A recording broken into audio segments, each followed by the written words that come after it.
देखिए, हिंदुस्तान की डेमोक्रेसी की हालत देखिए। 300 एमपीज इलेक्शन कमीशन से मिलना चाहते हैं और कहते हैं कि हम डेलीगेशन लेके आएंगे, हम आपको एक डॉक्यूमेंट देना चाहते हैं। इलेक्शन कमीशन कहता है नहीं, 300 एमपीज नहीं आ सकते हैं।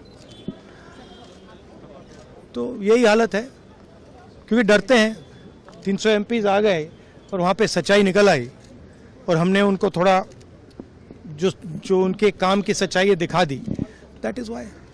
लेकिन आपको लगता है कि सर आपको ये जो लड़ाई है, मैं थोड़ा क्लियरली बोलना चाहता हूँ। देखिए, अब ये राजनीतिक लड़ाई से आगे निकल गई है, ठीक है।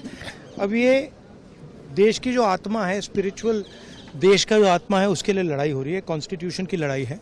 1 मैन 1 वोट कॉन्स्टिट्यूशन का फाउंडेशन है। 1 मैन 1 वोट के बिना कॉन्स्टिट्यूशन का कोई मतलब नहीं है। और हमने क्लियरली दिखाया है कर्नाटक में कि 1 मैन 1 वोट नहीं है।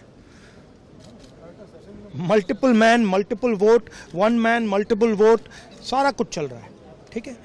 तो ये अब लड़ाई पूरे की पूरी ऑपोजिशन लड़ रही है और हिंदुस्तान के जो युवा हैं उनको ये बात समझ आ गई है। तो अब इलेक्शन कमीशन को छुपना काफ़ी मुश्किल हो जाएगा। वो आपको कहता है कि आप साइन नोटिस का जवाब आपने एफिडेविट। अरे भाई, उन्हीं का डेटा है, वो अपने वेबसाइट से वही डेटा निकाल दें। मेरा डेटा थोड़ी है कि मैं साइन करूं, उनका डेटा है। आप उठाइए अपना डेटा, हमने आपको ही दिया है, आप उसको अपने वेबसाइट में लगा दीजिए, पता लग जाएगा आपको।